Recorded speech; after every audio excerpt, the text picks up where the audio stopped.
მარიამ ვაშაძე. მოამბე 12-ზე და 15 საათზე.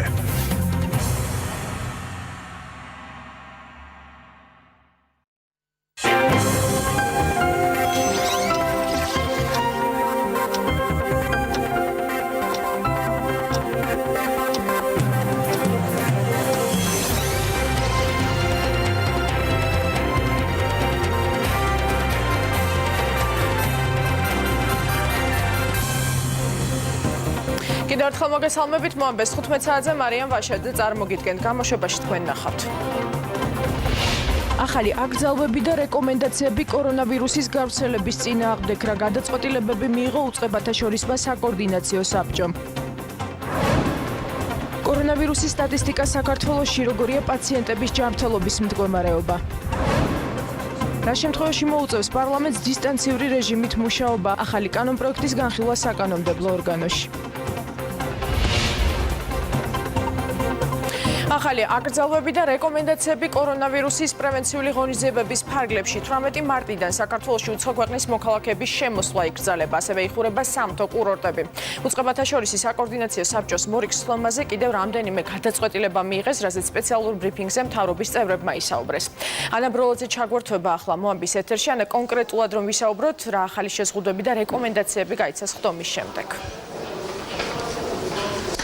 გარდა იმისა, რომ 18 მარტის ღამის 00 საათიდან, ან 12 საათიდან აიკრძალება ყველა უცხო ქვეყნის მოქალაქის შემოსვლა საქართველოში, ბუნებრივია, რომ ეს შეზღუდვები არ შეეხება გარკვეულ გამონაკლისებს, მათ შორის არიან ის შერეული ოჯახები, სადაც მაგალითად ერთ-ერთი მეუღლე არის საქართველოს მოქალაქე, მათ მცირეწლოვან შვილებს, დიპლომატიური მისიების წარმომადგენლებს, შესაბამისი სტატუსის მქონე დოკუმენტების მქონე პირებს, ისევე როგორც ტოლმილი სტატუსის მქონე პირებს, დღეს ამ ჩამონათვალთან და გამონაკლისებთან დაკავშირებით განმარტება გააკეთა საგარეო საქმეთა მინისტრმა, თუმცა აკრძალვები ასევე შეეხება არა ფრენების ნაწილში, არამედ სამთო სათხილამურო კურორტების დახურვას, ისევე როგორც დროზე ადრე წყვეტს, ასე ვთქვათ, კურორტების ფუნქციონირებას მთავრობა და საკოორდინაციო საბჭომ ამაზე დღეს იმსჯელა, ისევე როგორც რეკომენდაციები გაიცა, რომ კაფე-ბარების და რესტორნების ნაწილი გადავიდეს მხოლოდ გატანის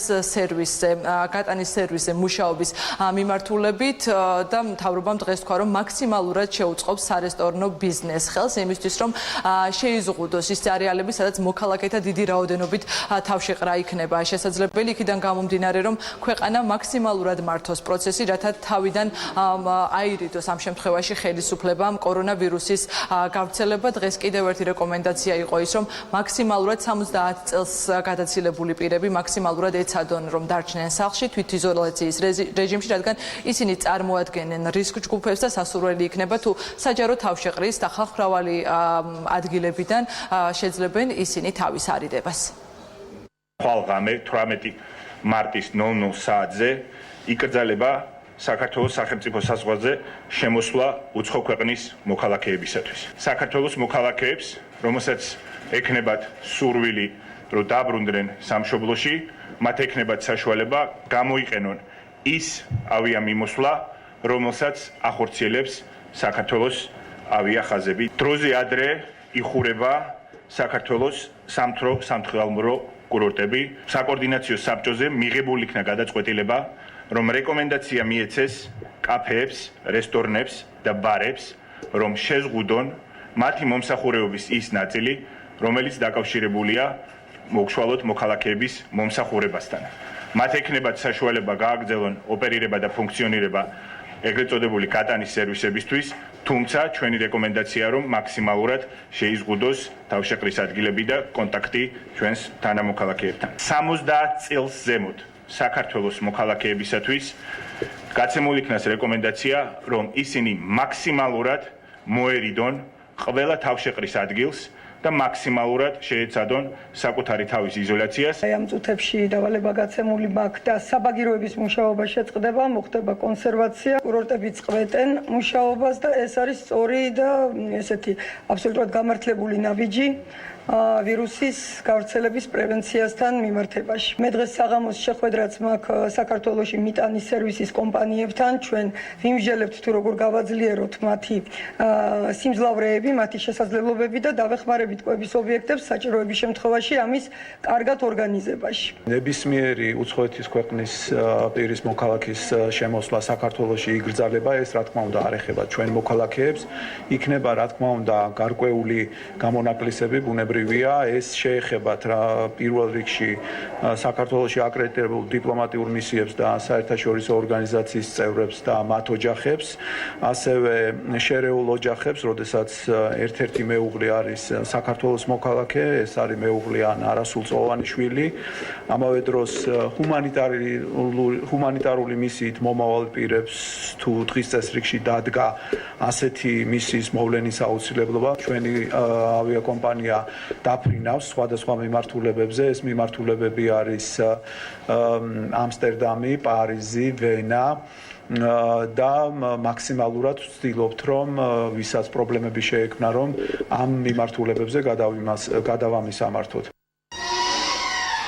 თქვენ მოისმინეთ საგარეო საქმეთა მინისტრის პოზიცია, რომ მთავრობა მაქსიმალურად ცდილობს იმ ლოკაციების განსაზღვრას, სადაც განსაკუთრებით შეინიშნება ქართველების თავშეყრა, სადაც დიდი რაოდენობით არიან საქართველოს მოქალაქეები საზღვარგარეთ და შესაბამისად საჭიროების შემთხვევაში, ამ შემთხვევაში რეკომენდაცია არის, რომ ქართული ავიაკომპანიის აირზენას დახმარებით ისარგებლონ საზღვარგარეთ მყოფმა საქართველოს მოქალაქეებმა, თუ ისინი გადაწყვეტენ ქვეყანაში დაბრუნებას და ამას შესაბამისი ინფორმაცია მიაწოდონ საზღვარგარეთ მომუშავე საქართველოს საელჩოებსა და საკონსულოებს. დღეს მთავრობის წევრებმა განმარტეს, რომ სამთო-სათხილამურო კურორტების დახურვას დბადაზე ადრე დახურვის გადაწყვეტილება, მათ შორის საკოორდინაციო საბჭომ მიიღო იმ ჩეხი ტურისტის ფაქტორიდან გამომდინარე, რომელიც საქართველოში ყოფნის პერიოდში მას შეენიშნებოდა, ასე ვთქვათ, ვირუსის სიმპტომები, თუმცა მას შემდეგ უკვე რაც დატოვა საქართველოს და ჩეხეთში გაიკეთა შესაბამისი ტესტი, მას დაუდასტურდა კორონავირუსი. დღეს ჯანდაცვის მინისტრმა განმარტა, რომ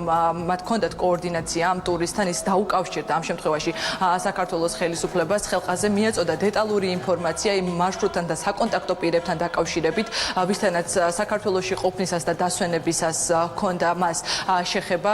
მინისტრის განცხადებით ამ დროისთვის იდენტიფიცირებული და დადგენილი არის 30 პირი, რომელსაც აქვს თვითიზოლაციაში ყოფნის რეკომენდაცია, მათგან მინისტრისვე ინფორმაციით 3 პირს აქვს გამოხატული სიმპტომები კორონავირუსის, თუმცა მათ აქვთ თუ არა კორონავირუსი, ამასთან დაკავშირებით ლუგარის ლაბორატორიაში ტარდება შესაბამისი კვლევები და ჯანდაცვის მინისტრის განცხადებით და ინფორმაციით დღის ბოლოსთვის გახდება ცნობილი.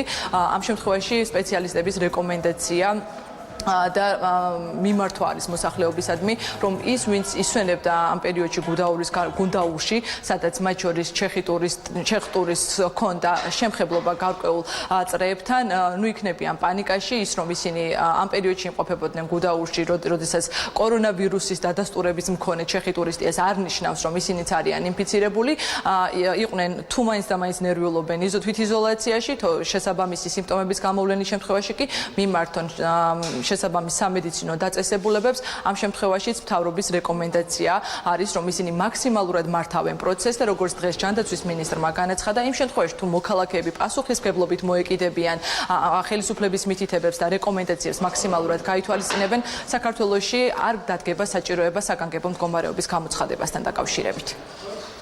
ჩეხი მოქალაქე, რომელიც იმყოფებოდა საქართველოში, რომელსაც 8 მარტს გამოუვლინდა, როგორც თვითონ ყვება სატელეფონო საუბრისას გამოუვლინდა სიმპტომები, ის გაემგზავრა ჩეხეთში და მისი დიაგნოსტირება მოხდა ჩეხეთის რესპუბლიკაში, რის შემდეგაც მას ჰქონდა კონტაქტი ჩვენს საელჩოსთან, ისევე როგორც იმ წარმომადგენლებთან სასტუმროების, სადაც ის იმყოფებოდა და დაადასტურა, რომ აქვს და დაუდასტურდა კორონავირუსი.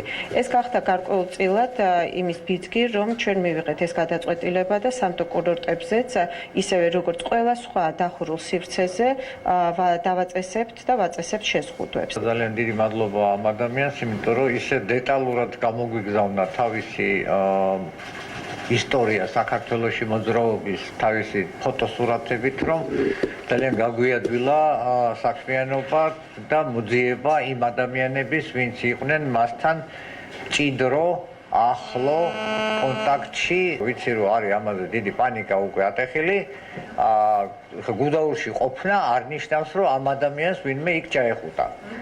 აქედან გამომდინარე ჩვენ მოვნახავთ ყველა იმას, ვინც არის საჭირო, დანარჩენები წყნარად შვიდად იყვნენ თუ ძალიან ნერვიულობენ თვითიზოლაციაში იყვნენ სახლებში და თუ რაიმე სიმპტომები გამოამჟღავნდებათ, ამ შემთხვევაში შეუძლიათ რა თქმა უნდა მოგმართონ სამედიცინო სამსახურებს. ხო შორის ბინაზე იმყოფება ეს ინფიცირებული, რო იცოდეთ ჩეხეთში არ ჭირდება მას ჰოსპიტალიზაცია და იმის მიუხედავად რომ არის ინფიცირებული, თავის ბინაზე იმყოფება და იქ ასე ვთქვათ კურნალობს. დღეს იუსტიციის მინისტრმაც ისაუბრა იმაზე, რომ მათ შორის საგანგებო მდგომარეობა არის შექმნილი პენიტენციურ დაწესებულებებში იმ კუთხით, რომ სამედიცინო პუნქტები გამოსული არის ციხის პერიმეტრის გარეთ.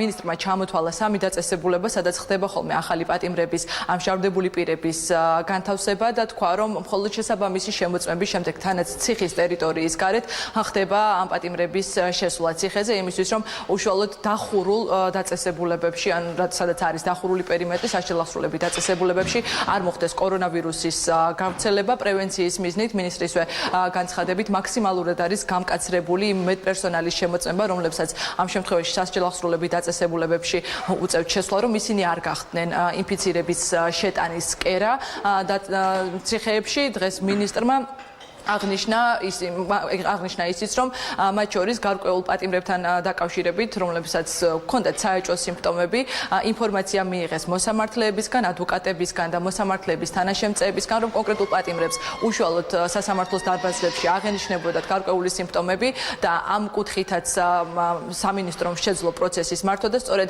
ამ დახმარების გამო და კოორდინირებული მუშაობის გამო დღეს თეატრულოკიანმა მადლობა გადაუხადა მოსამართლეების თანაშემწეებსა და ადვოკატებს. მეტპერსონალი გავიყვანეთ ციხეების პერიმეტრის გარეთ და ამ ახალი პატიმრების შემოწმება ხდება ციხის შენობის გარეთ. ნებისმიერი საეჭვო სიმპტომის შემთხვევაში ახალი პატიმარი არ შედის და არ დაიშვება პენიტენციურ დაწესებულებაში იმისთვის, რომ იქ მყოფი მსჯავრდებულებისა და ბრალდებულების შესაძლო ინფიცირება ავიცილოთ თავიდან. დღემდე ამგვარი საეჭვო სიმპტომების ახალდაკავებული პირი იყო 9. აქედან ყველა იქნა გარიდებული ციხის ტერიტორიას და მოთავსებული სამოქალაქო კლინიკებში. ყველაზე საეჭვო შემთხვევას უკვე ჩაუტარდა კორონავირუსზე ტესტი და ეს ტესტი აღმოჩნდა უარყოფით. პარასკევს და შაბათს მივიღეთ უმკაცრესი ზომები სამედიცინო პერსონალთან დაკავშირებით იმისთვის, რომ თავიდან ავიცილოთ ექთნის, სანიტრის ან ექიმის მიერ გარედან შიგნით ამ ვირუსის შეტანა. მინდა კიდევ ერთხელ გთხოვოთ, შეწყვიტეთ იუსტიციის სახლებში და ჩვენ სხვა ინფრასტრუქტურაში ბავშვებთან ერთად და სხვა თანმხლებ პირებთან ერთად სიარული.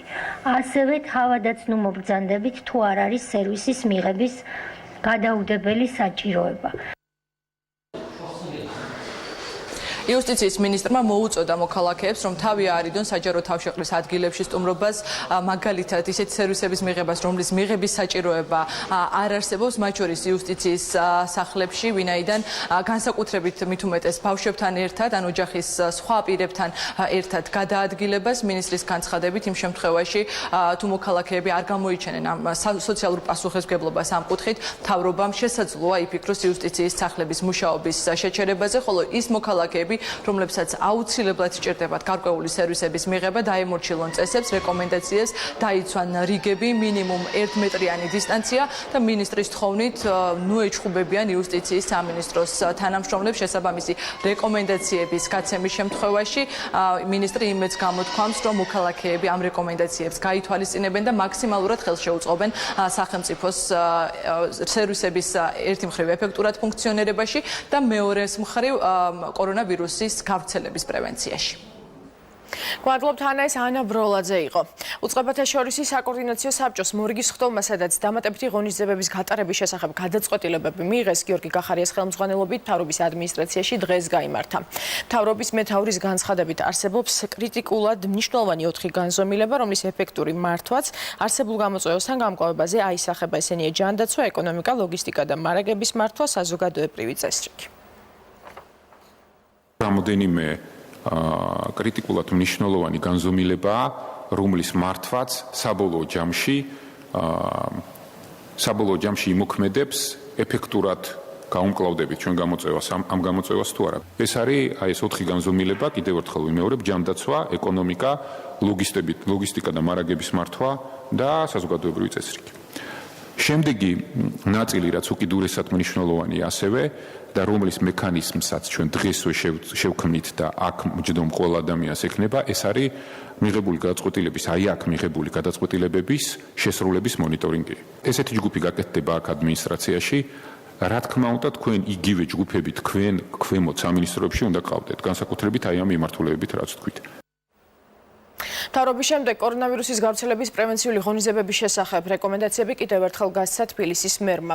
ასევე კახი-ყალაძის განცხადებით, მერიის გადაწყვეტილებით მუნიციპალურ პროგრამებში ჩართული პირები ხელფასს შეუფერხებლად მიიღებენ იმის მიუხედავად, რომ კორონავირუსის გამო მათ მუშაობა შეჩერებული აქვთ. მაკა არჩევნიშვილი განარცობს თემას ახლა ღია ეთერში, მაკა გისმენთ.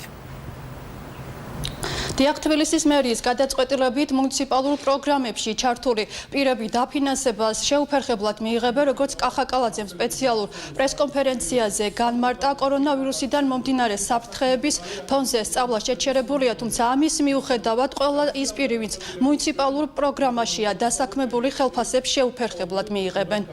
ბავშვსა და ახალგაზრდას ემსახურებიან. ჩვენი ხელისუფლების გავრცელებას ეკონომიკური ეფექტიც მოყვებს, როგორც გითხარით, პარალელურად ხდება მომსახურების შეჩერების მიუხედავად გაგრძელდება აუტისტური სპექტრის მქონე ბავშვთა რეაბილიტაციის ცენტრების, საცურაო აუზების, სპორტული სკოლების, პედაგოგ-მასწავლებლების ხელფასების დაფინანსება, რომელიც გაიცემა იმ პირობით, რომ კორონავირუსის გავრცელებით გამოწვეული საფრთხის პერიოდის დასრულების შემდეგ პედაგოგ-მასწავლებლებმა უნდა აანაზღაურონ ყველა გაცდენილი საათი. გაგრძელდება სოციალურად დაუცველი მაღალი აკადემიური მოსწრების მქონე მოსწავლეების, ასევე არამოთხოვნადი სპეციალობებით დაინტერესებული მოსწავლეების პროგრამების დაფინანსება.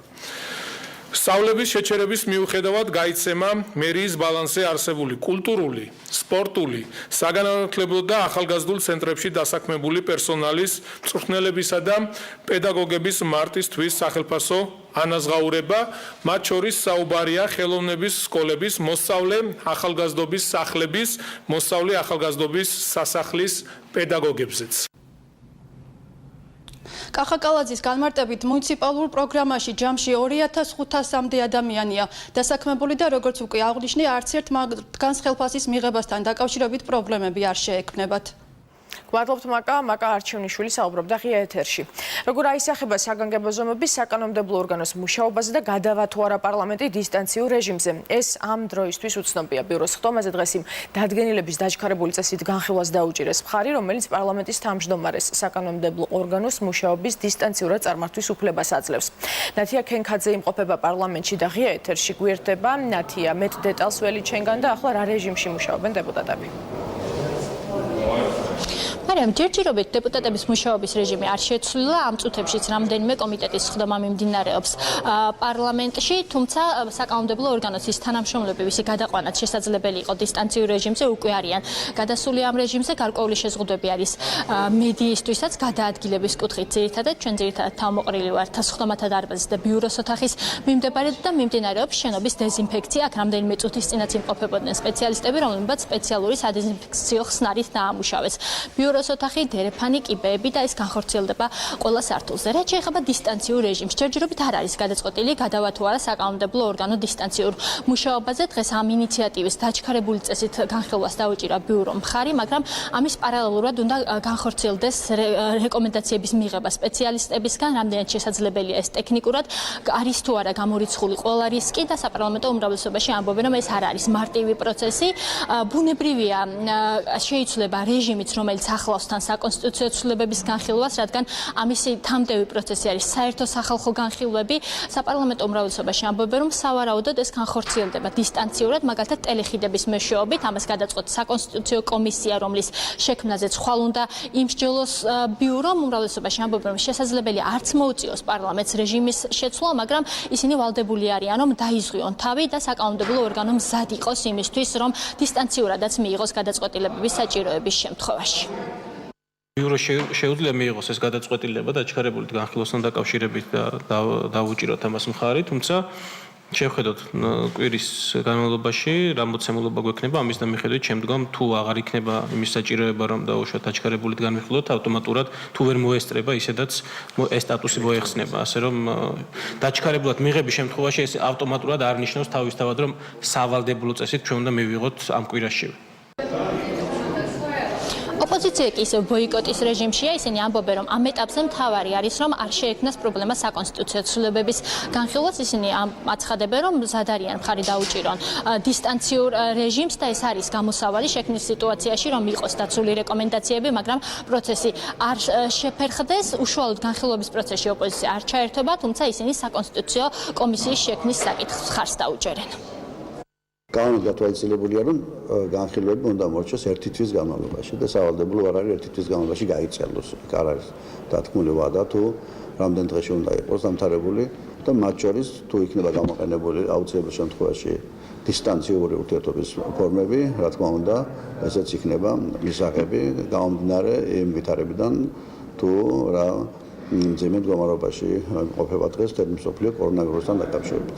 მე არ მგონია, რომ მიაშწონილია ან საჭიროა, ან აუცილებელია, რომ გადაიდოს საკონსტიტუციო ცვლილებების საჯარო განხილვები.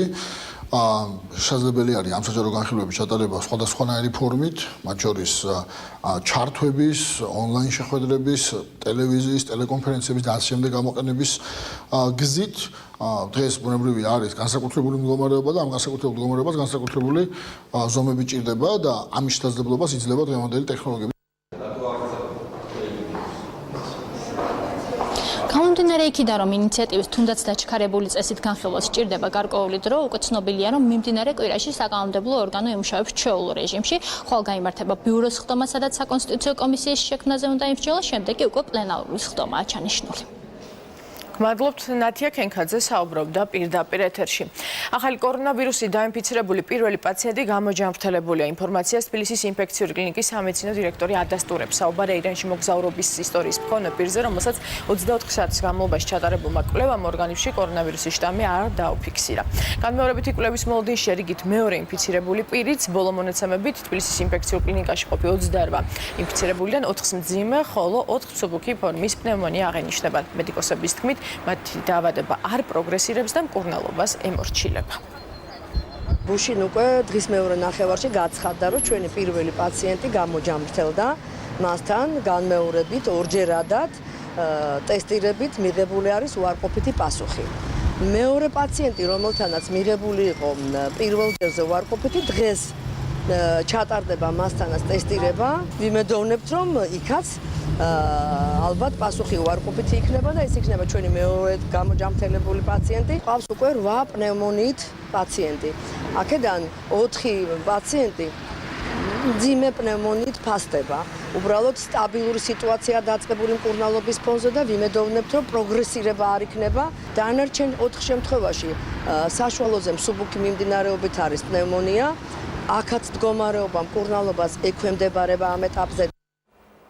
რესპუბლიკურ საავადმყოფოში კი ამ დროისთვის 29 პაციენტია მოთავსებული. ყველა მათგანის ჯანმრთელობის მდგომარეობა დამაკმაყოფილებელია, თუმცა მხოლოდ ერთი მათგანის მდგომარეობა რჩება საყურადღებოდ. როგორც საავადმყოფოს მიმღები, გადაუდებელი დეპარტამენტის ხელმძღვანელმა განაცხადა, დღეს ლუგარის ლაბორატორიაში საკვლევად 8 პაციენტის ანალიზები გადაიგზავნება, რომელთა შორის ჩეხტურისთან კონტაქტში მყოფი პირებიც არიან. პასუხები დღის ბოლოს გახდება ცნობილი. კლინიკაში აცხადებენ, რომ საჭიროების შემთხვევაში რესპუბლიკური საავადმყოფო სრულ მზადყოფნაშია მძიმე პაციენტების მისაღებად. ამჟამად კლინიკა გადასულია მწვავე პაციენტების და მძიმე შემთხვევების მიღებაზე. ამ ეტაპზე არის 29 პაციენტი. ამ 29 პაციენტიდან ყველას მდგომარეობა არის დამაკმაყოფილებელი, ერთია მხოლოდ საყურადღებო. ჩვენთან დადასტურებული შემთხვევა ჯერ არ ყოფილა, მაგრამ დაახლოებით 8 პაციენტს დღეს ჩაუტარდება ტესტირება. 15 საწოლი გვაქვს რეანიმაციო საწოლი მზად და 71 საწოლზეა სტაციონარი. აქედან 29 უკვე დაკავებულია და მზად ვართ მივიღოთ პაციენტები. ბათუმის ინფექციურ საავადმყოფოში მოთავსებული კორონავირუსით დაინფიცირებული ქალის ჯანმრთელობის მდგომარეობა დამაკმაყოფილებელი. ამის შესახებ კლინიკის ექიმმა განაცხადა. მისი ინფორმაციით ინფიცირებულ ქალს ამ ეტაპზე ტემპერატურა და ჩივილები არ აქვს. მისივე თქმით, დღეს გახდება ცნობილი კლინიკაში მოთავსებული მამაკაცის კვლევის შედეგები, რომელსაც ვირუსისთვის საეჭვო ნიშნები აღენიშნება. ბათუმში კორონავირუსის პირველი შემთხვევა გუშინ დადასტურდა, ინფიცირებული ქალი კარანტინში იმყოფებოდა, იგი 12 მარტს საფრანგეთიდან დაბრუნდა. აჭარაში კარანტინის სივრცეში 200-ზე მეტი ადამიანია, 100-ზე მეტი კი თვით იზოლაციაშია.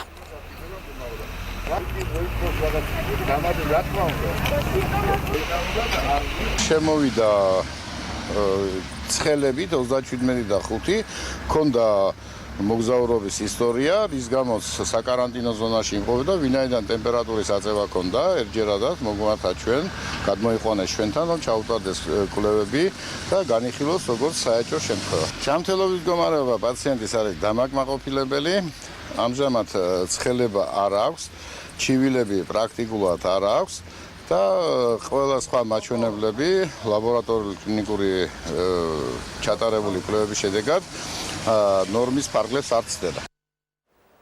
ქვეყნის მასშტაბით სტაციონალური მეთვალყურეობის ქვეშ 54 ადამიანი იმყოფება. დაავადებათა კონტროლის და ჯანმრთელობის დაცვის ეროვნული ბიუროს კახეთის განყოფილების ხელმძღვანელის ცნობით, საფრანგეთიდან ჩამოსულ ერთ-ერთ მგზავრს, რომელიც თელავის რეფერალურ საავადმყოფოში იმყოფებოდა, კორონავირუსით დაუდასტურდა და ის ამჟამად ინფექციურ საავადმყოფოში მკურნალობს. ხიზანიშვილის ინფორმაციით, პაციენტს საქართველოში ჩამოსვლის შემდეგ კონტაქტი არავისთან ჰქონია. ქუთაისის ინფექციურ საავადმყოფოში ლაბორატორიიდან დღეს 13 პაციენტის ანალიზის პასუხი მიიღეს და ყველა უარყოფითია. შესაბამისად, ახალი კორონავირუსი მათ არ დაუდასტურდათ. კლინიკის ხელმძღვანელების ინფორმაციით დაკვირვების ქვეშა 4 მოქალაქე. სიმპტომების და გართულებების გარეშე მიმდინარეობს საჩხერის კლინიკის ბოქსირებულ პალატაში მოთავსებული კორონავირუსის მქონე 3 პაციენტის მკურნალობა. დღეიდან ინფექციის მართვის კუთხით მუშაობის რეჟიმზე გადადის გორის სამხედრო ჰოსპიტალი. კლინიკის ბოქსირებულ განყოფილებაში 40 პაციენტის მიღებაა შესაძლებელი. კლინიკამ ინფექციური განყოფილების ბლოკი უკვე მთლიანად გამოათავისუფლა. დაკვირვების ქვეშ ყოფილი 25 მოქალაქე გვიანღამით სხვადასხვა კლინიკაში გადაიყვანეს. სამხედრო ჰოსპიტალის საკარანტინო სივრცეში 27 მოქალაქე რჩება, აქედან 11 სამხედრო პირია. საკარანტინო სივრცეებში კი ამ ეტაპზე 627 პირი იმყოფება. წყალტუბოს საკარანტინო ზონაში ამ დროისთვის 103 ადამიანია მოთავსებული. მათი მდგომარეობა დამაკმაყოფილებელია და შემოწმება უტარდებათ. მოქალაქეები სანატორიუმში აეროპორტიდან მიიყვანეს, რამდენიმე კი თვით იზოლაციის წესების დარღვევის გამო გადაიყვანეს კარანტინში. ახალი საკარანტინო ზონა მოეწყო საირმეში. სასტუმროში გვიანღამით მარსელის რეისით ჩამოფრენილი 35 მოქალაქე შეიყვანეს. მათ შემოწმება გაიარეს აეროპორტში და ვირუსისთვის დამახასიათებელი სიმპტომი არ აღმოაჩნდათ.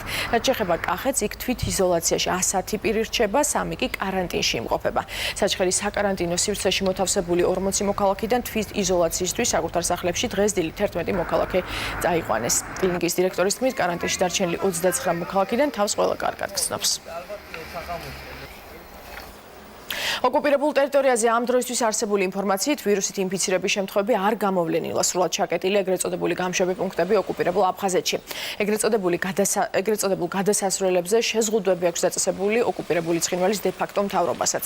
საქართველოს ხელისუფლება ოკუპირებულ ტერიტორიებზე არსებულ მძიმე ჰუმანიტარულ კრიზისზე მიუთითებს და მზად არის საჭიროების შემთხვევაში ოკუპირებულ ტერიტორიაზე მცხოვრებ პირებს შესაბამისი სამედიცინო დახმარება გაუწიოს.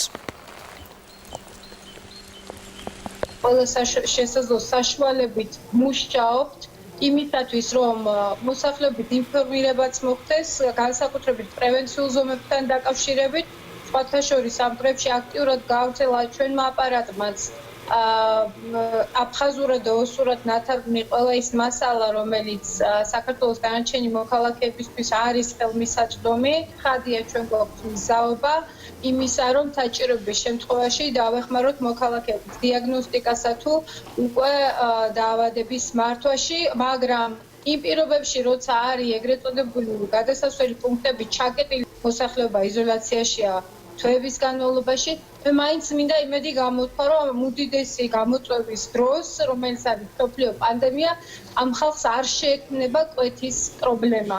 ჩვენ ყველა სხვა საშუალებითაც, მათ შორის საერთაშორისო პარტნიორების მეშვეობით, ბუნებრივია ვცდილობთ, რომ სხვა ზომებიც გავატაროთ. ახალი კორონავირუსის შესაძლო გავრცელების პრევენციის შესახებ თავდაცვის სამინისტროს სამხედრო მართვის ცენტრში სამედიცინო პერსონალის საგანგებო თათბირი გაიმართა. ვიდეო კონფერენციის საშუალებით სამედიცინო დეპარტამენტის უფროსმა პოლკოვნიკმა ავთანდილ აბაშიძემ სხვადასხვა ქვედანაყოფის, მათ შორის ავღანეთსა და ცენტრალური აფრიკის რესპუბლიკაში მყოფ სამხედრო ექიმებს, ასევე გორსა და ქუთაისში მდებარე სამხედრო ჰოსპიტლების ხელმძღვანელებს ახალი კორონავირუსის გავრცელების შესახებ განახლებული ინფორმაცია მიაწოდა და დეტალური ანგარიში წარუდგინა. სამედიცინო დეპარტამენტის უფროსის განცხადებით, თავდაცვის ძალებში შესაბამის პრევენციული ღონისძიებები უწყებათა შორის საბჭოს მიერ კორონავირუსის გავრცელების პრევენციის მიზნით შემუშავებული რეკომენდაციების ფარგლებში ხორციელდება. საგანგებო თათბირზე სამხედრო ექიმებმა ახალი კორონავირუსის შესაძლო გავრცელების პრევენციის ზომების შესახებ შესაბამისი რეკომენდაციები და მითითებებიც მიიღეს. დაიგეგმა და განხორციელდა სარდლობის ექიმებთან და მისიაში მყოფ ქვედანაყოფებთან ეგრეთ წოდებული დისტანციური კომუნიკაცია, ვიდეო ჩართვა, მოვისმინეთ ყველა ქვედანაყოფისგან არსებული პრობლემები, გატარებული ღონისძიებები, სამედიცინო დეპარტამენტს ჰქონდა მოხსენება და გააცნო ქვედანაყოფებს არსებული სიტუაცია, როგორც სოფლიოში, ასევე საქართველოში.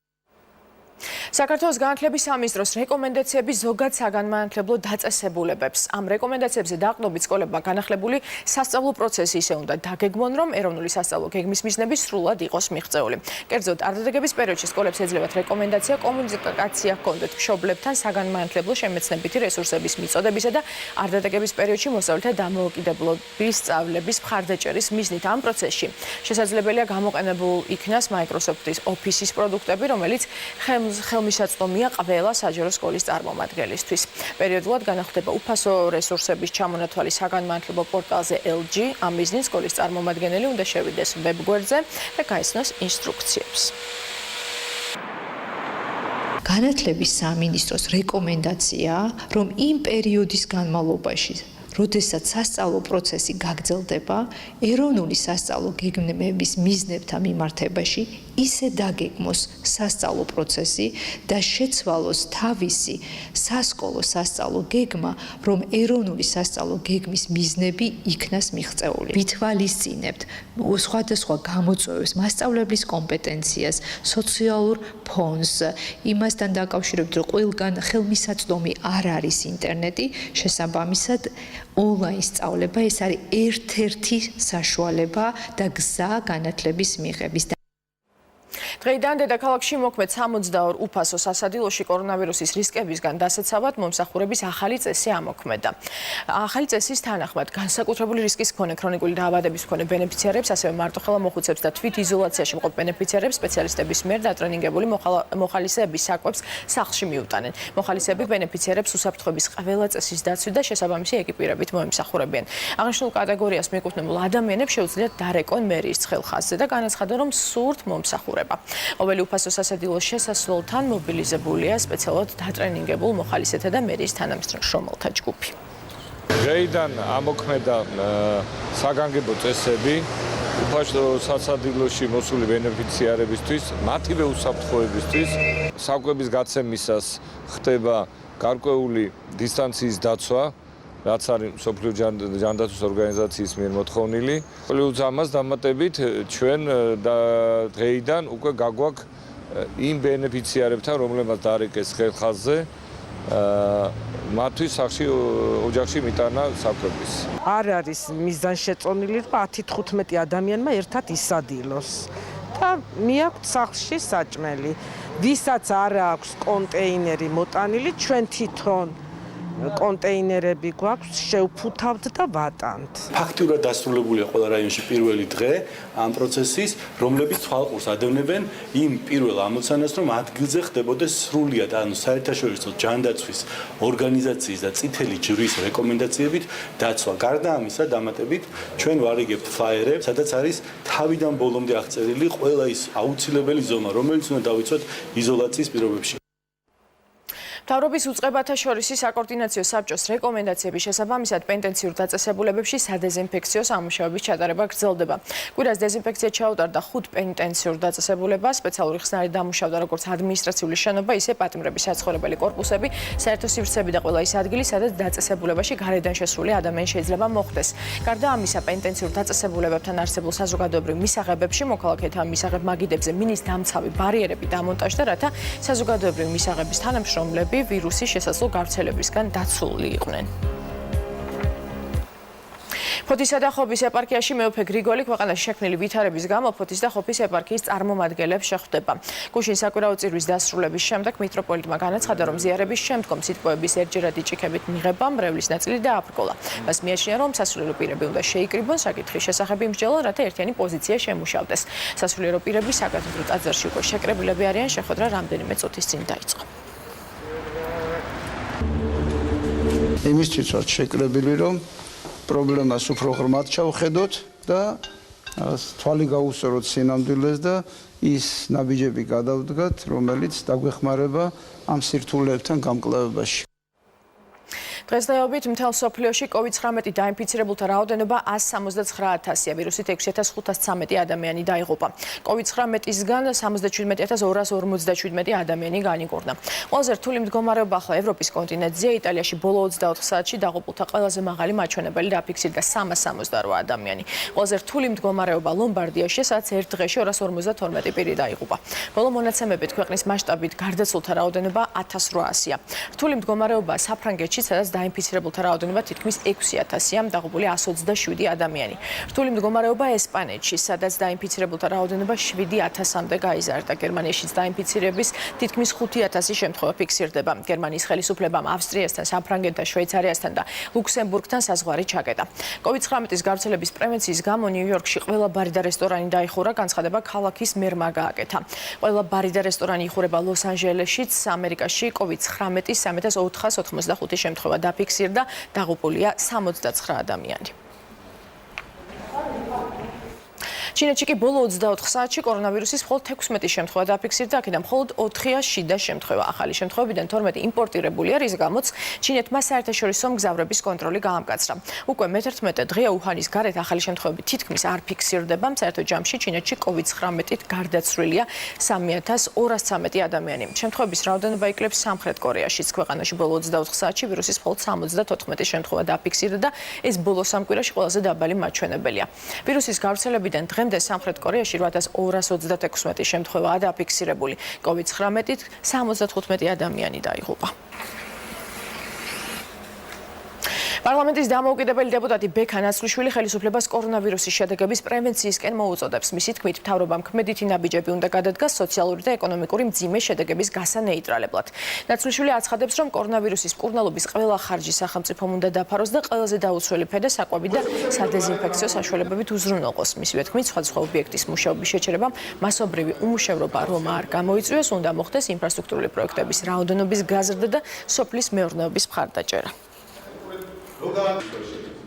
ეს არის მინიმუმი, რაც მთავრობა უნდა გააკეთოს, ანუ უნდა შექმნას ახალი სამუშაო ადგილები, უნდა გააძლიეროს მისი ხარჯვითი პოლიტიკა, რომ შესაბამისად ეკონომიკის სტიმულირება განახორციელოს, რადგან დამერწმუნეთ ჩვენნაირი მანკიერი ეკონომიკური სტრუქტურის ქვეყანაში მხოლოდ და მხოლოდ გადასახადების შემცირება არ იქნება საკმარისი, იმიტომ რომ ჩვენ ეკონომიკა წავახალისოთ. ამიტომ მთავრობამ უარი უნდა თქვას ლიბერალურ მიდგომებზე და შესაბამისად უფრო მეტად სახელმწიფოებრივი ნაბიჯები უნდა გადადგას. კორონავირუსთან დაკავშირებული ვითარების გამო ევროპული საქართველოს მთავრობას ინიციატივით მიმართავს სავალდებულო საპენსიო შენატანები 8 თვით შეჩერდეს. ამის შედეგად გიგაბოკერიას განცხადებით დასაქმებულებს 108 მილიონ ლარზე მეტი დარჩებათ, რასაც ისინი თავიანთი მზარდი ხარჯების დასაფარავად გამოიყენებენ. მეწარმეებსა და დამსაქმებლებს კი 83 მილიონ ლარზე მეტი ექნებათ, რაც შეასუსტებს სამუშაო ადგილების დაკარგვას და უმუშევრობის ზრდას. ჩვენი შეთავაზება არის მარტივი, რომ ამ შემდგომი თვეების განმავლობაში, შემდეგი 7-8 თვის განმავლობაში ნოემბრამდე ამ პერიოდში მაინც შეაჩერონ ეს პროგრამა, ამის შედეგად ფული დარჩება დასაქმებულს, ანუ ჩვეულებრივ ადამიანს, დამსაქმებელს და სახელმწიფოს დაზოგაოს ბიუჯეტის ფულს, რომელიც უნდა იქნას გამოყენებული სხვა რაღაცებს. ერთიანი საქართველოს ლიდერი ნინო ბურჯანძე მთავრობას და საზოგადოებას მიმართავს. დღეს გამართულ საგანგებო ბრიფინგზე პარტიის ლიდერმა და პარტიის წევრებმა მზაობა გამოთქვეს კორონავირუსის გავრცელებასთან დაკავშირებით საქართველოს ხელისუფლებას მხარში დაუდგნენ. მისივე თქმით, ოპონირების რეჟიმი არ იქნება და მთავრობას მხოლოდ კეთილრჩევით მიმართავენ. ერთიანი საქართველოს ლიდერი მადლობას უხდით ექიმებს და საზოგადოებას მოუწოდებს პანიკას არ აყვნენ. არ შეიძლება ესეთ პატარა სივრცეში შევკრიბოთ და ეხლა ჩვენ ყველანი სოლიდარულები უნდა ვიყოთ ხელისუფლების მიმართ, მთავრობის მიმართ, რომელიც ცდილობს მაქსიმალურად რომ ღონისძიებები გაატაროს ქვეყნის დასაცავად. ჩვენის მხრიდან ნებისმიერი, ესე ვთქვათ, მწვავე ოპონირების რეჟიმი გადადის აბსოლუტურად სხვა რეჟიმში ეხლა გამომდინარე ქვეყანაში არსებული ვითარებიდან. გვექნება ალბათ მოსაზრებები ან შენიშვნები, მაგრამ ეს იქნება მხოლოდ და მხოლოდ ძალიან კეთილგანწყობილ და საქმის ინტერესებიდან გამომდინარე რეჟიმში დასმული. უფლებამოსილების ბოროტად გამოყენების ბრალდებაზე ირაკლი ოქრუაშვილის და ზურაბ აბდეიშვილის საქმეზე წინა სასამართლოს ხტომების ეტაპი დასრულდა და მოსამართლის გადაწყვეტილებით საქმეზე არსებითი განხილვები 26 მარტს დაიწყება. მოსამართლემ გაიზიარა დაცვის მხარის შუამდგომლობები, რომელიც ეხებოდა საქმის შეწყვეტას მისი ხანდაზმულობიდან გამომდინარე, ასევე ადვოკატები ითხოვდნენ სასამართლოდან იმ მტკიცებულებების გამოთხოვას, რომელიც სხვა საქმეში დევს. ირაკლი ოქრუაშვილის ადვოკატის განცხადებით, მისი დაცვის ქვეშ ყოფის მიმართ საქმე უნდა შეწყდეს, რადგან ერთადერთი პირდაპირი მოწმე, რომელიც ოქრუაშვილზე საუბრობს, ყოფილი სამართალდამცველია, რომელმაც საკუთარი ჩვენება რამდენჯერმე შეცვალა. ასევე ადვოკატის განცხადებით, საკონსტიტუციო სასამართლოს მიერ სხვადასხვა საქმეზე მიღებული გადაწყვეტილებების შესაბამისად, საქმეზე ხანდაზმულობის ვადა უკვე გასულია, რაც საქმის შეწყვეტის კიდევ ერთი საფუძველია. თუმცა ბრალდების მხარე ადვოკატის საპასუხოდ ამბობს, რომ საკონსტიტუციო სასამართლო ხანდაზმულობის საკითხს განსაზღვრავს 2009 წელს მიღებული გადაწყვეტილებით, შესაბამისად ამ საქმესთან დაკავშირებით ადვოკატების ეს შუამდგომლობა არა რელევანტურია. რაც შეეხება მტკიცებულებებს, საქმის პროკურორის თქმით, საქმეზე წარმოდგენილია ადგილზე მყოფი პირების ჩვენებები, ასევე ყოფილი სამართალდამცველების ჩვენებები, რომელიც ადასტურებს წარდგენილ ბრალდებას. ის ერთადერთი მოწმე, რომელიც თითქოს და პირდაპირ, ასე ვთქვათ, ჩვენებას იძლევა, მთლად პირდაპირი არ არის, ინტერპრეტაციას აკეთებს თავის ნათქვამს. ბრალდება ასაბუთებს, რომ საკმარისია ეს ყველაფერი. მე ახლა მოგიყევით, რომ ეს ერთი მტკიცებულება, ბჭყალებში მტკიცებულება, რომელიც სანდო არ არის და სხვა არც ერთი და ირბი მტკიცებულებები დღეს ჩვენი კანონმდებლობით მტკიცებულებად არ ითვლება. ბრალდების ხარჯს მოპოვებული აქვს არაერთი მტკიცებულება, მათ შორის მოწმეთა ჩვენებები, იმ მოწმეთა ჩვენებები, რომელსაც უშუალო კომუნიკაცია ჰქონდათ ბრალდებულებთან.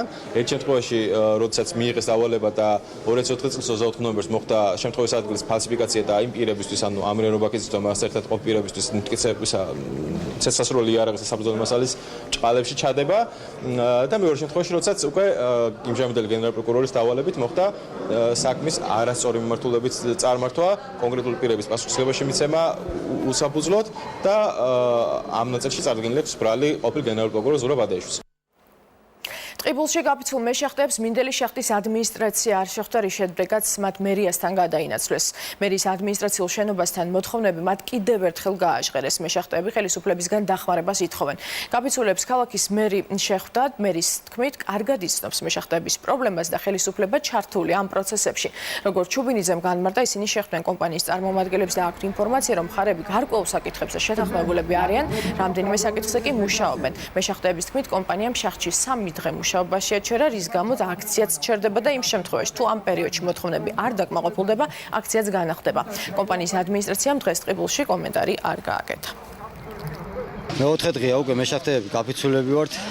მოვითხოვთ კომპანიის მოცდენის საფუძველზე გაცდენილი დღეების ანაზღაურებას, მოვითხოვთ ასევე სხვა სარემონტო სამუშაოების დაწყებას.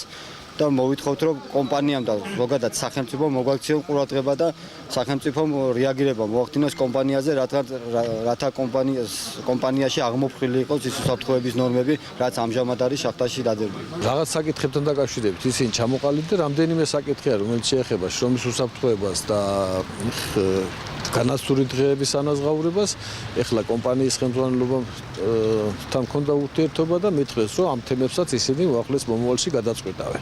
უძიმეს პირობებში უწევთ საქმიანობა და რა თქმა უნდა, შრომის უსაფრთხოების წესები კომპანიის მიერ უნდა იყოს დაცული. და ჩვენ კვლავ ვუბრუნდებით კორონავირუსის საკითხს. ცოტა ხნის წინ ცნობილი გახდა, რომ იძულებით კარანტინში კიდევ 13 პირია გადაყვანილი. მე წაგიკითხავთ განცხადებას.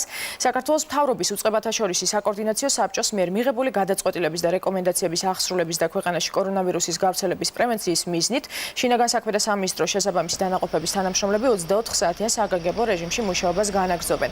სამინისტრო დავადმეთა კონტროლის ეროვნულ ცენტრთან ერთად კვლავ აქტიურად ახორციელებს საქართველოს ტერიტორიაზე თვითიზოლაციაში მყოფი მოქალაქეების მონიტორინგს. ბოლო 24 საათის განმავლობაში ერთობლივი მონიტორინგის შედეგად თვითიზოლაციის წესების დარღვევის კიდევ 13 ახალი ფაქტი გამოვლინდა.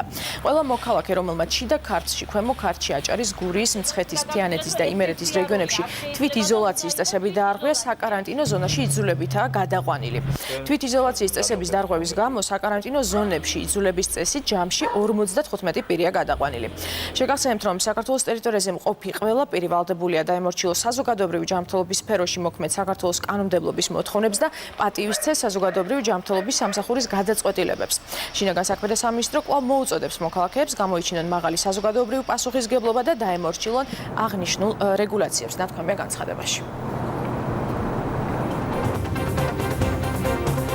მომდევნო დროისთვის დასრულებულია მე გემშვიდობებით, თქვენ კი დღის სიახლეებს თვალი ადევნეთ ერთი ტივიჯის.